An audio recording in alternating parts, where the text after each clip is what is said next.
Hi. Hi. So, welcome. Glad you could join us. I'm here today with Marcos. Marcos is our senior teacher here at the Pilates Center of Austin. Hello. And we've also brought Mr. Bones to talk about, to show a few things. Because I've asked Marcos to share with you, because besides being a wonderful teacher, he's also really a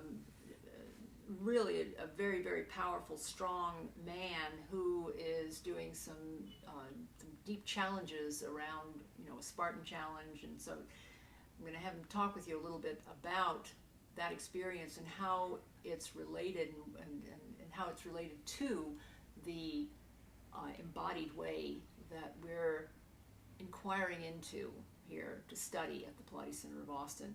And specifically, we're going to show you an exercise, a traditional Pilates exercise, which is at the tower setting on the Cadillac. And but to notice that normally we don't think of the hip socket as a naturally articulate joint. We think of it many times as a compressed joint that we have to do something to articulate. And what we're interested in showing you is how, when we begin to allow gravity to support, notice how my body is actually yielding more into gravity, so I'm less forward, I'm more feeling the support of my waterfall down my back. That actually wakes up an internal, what's called ground reaction force, of support and lift along the front of the body. That opens up the hip socket. It's the grounding through the back body that creates the lift through the front body. We wanted you to see that, and I'd love you, Marcos, just to say a little something about what you're doing and your experience. Well, one of the things that I'm doing, as Wendy mentioned, is it's a Spartan race, and it's a very challenging race. It includes running and a lot of obstacle courses, anywhere between having to climb a rope, 30-foot rope, to climbing ladders, or a reverse wall, which is a wall that's like this. You have to climb up the back of the wall and get over the top. So it's a lot of upper body, a lot of leg strength. And so in this coming race I'm doing with my son Jacob in October, we've been doing, this time we're working on a lot of strength work, which is weight work, squats. I'm doing squats with not a lot of weights, 135 pounds. Bench work with about the same for me. Jacob does a little less. And so what I'm finding is, as I'm using more weight, adding more weight to my body, I have to, the presence of how I'm sensing weight in my gravity, using gravity as a partner, is of supreme importance. Because if I'm not there, I did, a couple weeks ago, it hurt my back, because I couldn't really feel the grounding on one side of my body, specifically my left leg. And so what happened was, I went into just a squat. Again, it wasn't even that much weight. It was about 120 pounds that was across my back. And as I did it, I could feel right away my back just went, nope, I did not feel good. So I stopped, took it down, and I readjusted, but didn't feel good. So then I went back to some things that we practice here at the studio. And what's made a huge importance for me is to, as Wendy teaches and as we teach in the studio here, is knowing that the body is not just the part that is uncomfortable or shows up as pain. The body is a unit, and so I look at the whole system. And so as I broke it down and just kind of sense, okay, where was my head? How was I in my whole foot? And I really sensed the whole piece together. Then I came back to the same exercise with a new awareness of whole body. Yes. And I'd done some things like, we practice toe sitting. You've probably seen our toe sitting series, or different series that we have. The toe sitting series and the fascial dog is phenomenal, and I suggest that for everybody, because that helped me. Again, it wasn't just the exercise itself, it's an awareness that it brings. It's how you're being with it, and how each time you do it, you're gaining a new awareness. Yes. And especially, like you're saying, you're coming in with a concern, and how do you have the whole body support the part that's in distress? Yes. And that's such an amazing way of thinking. Well, it actually brings a lot of peace too, because you often get so caught in the injury that you miss where else can my body heal and feel Yes. connective tissue Yeah. support me. And once I did that, I went back to the same exercise, did it, and then it just changed. I mean, I felt what was missing. My left leg was not really grounded. Even Yeah. though it felt grounded, I thought it was grounded, I wasn't really in my leg. That my back released, and then I had more power. Yes. It just changed the whole thing. And then, Beautiful. as you mentioned, using this exercise was really paramount as well to have me feel release. Right. Kind of like what you said before, understanding how does gravity become a partner. It can be very challenging, especially in a weight-bearing exercise where you're Right. having to do something that's very difficult. But by finding that release, I actually found more power, more confidence, and I can relax and get it done. Beautiful. So let's show people the setup of the exercise, and we'll talk a little bit while you're doing it. Okay. Go ahead and set it up. Yeah. So Marcos is getting into the tower. This is the push-through tower setting. And as you know, a lot of times it's taught with the head on the table, I adjust for my body, and I'll show you why. A lot of teachers may wonder. So sometimes this setting can be a little too much because I'm not able to really feel the release of my hips. Right now the weight is in my lower back.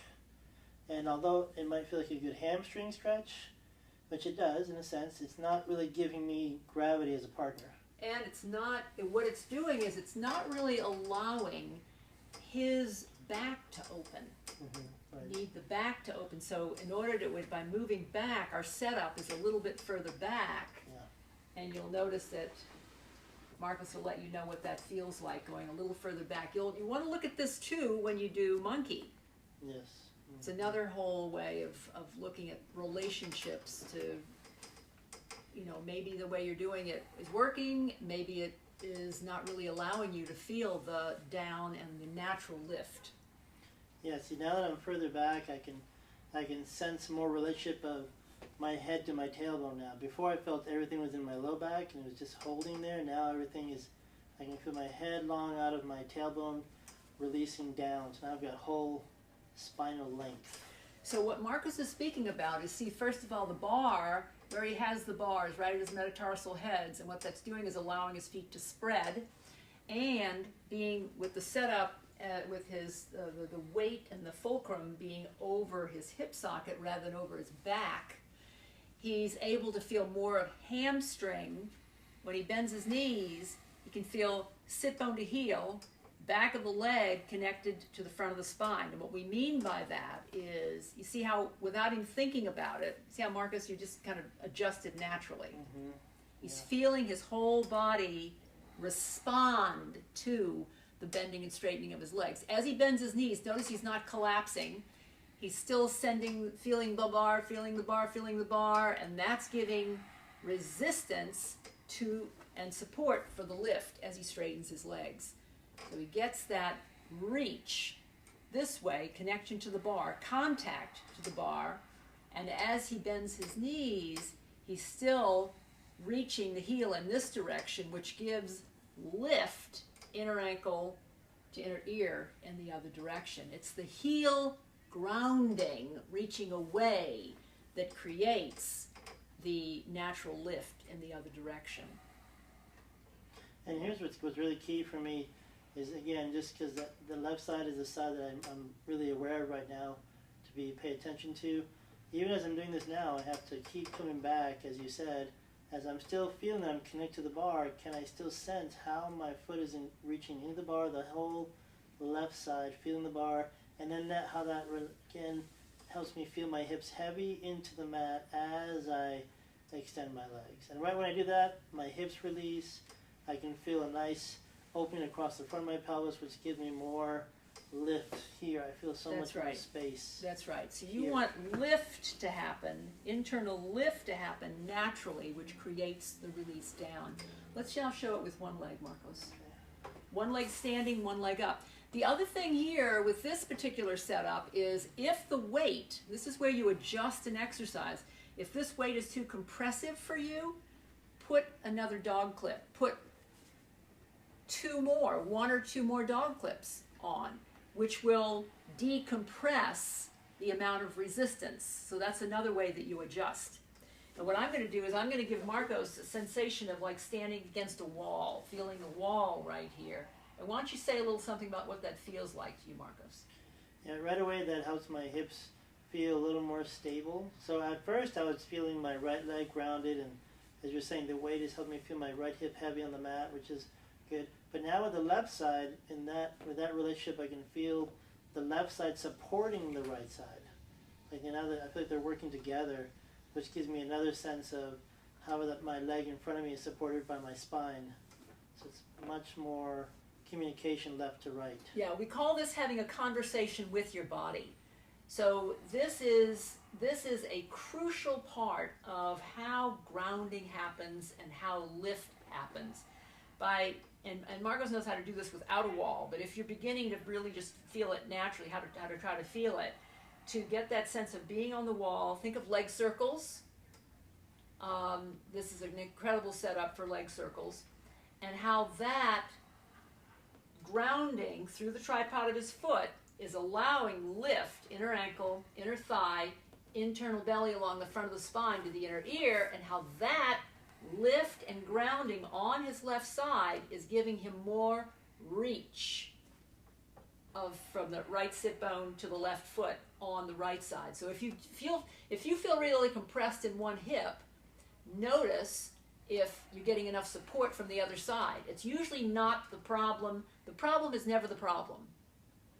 Go to a global way of looking at what's going on and notice that compression needs support to let go.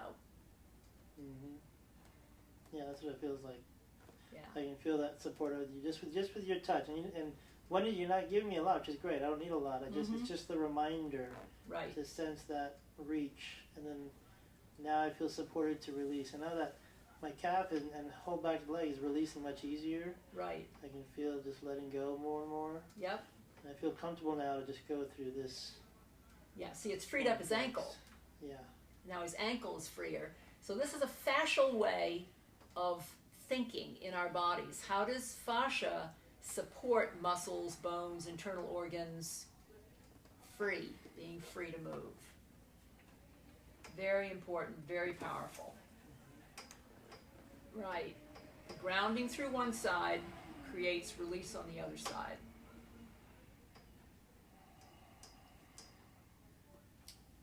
Very good.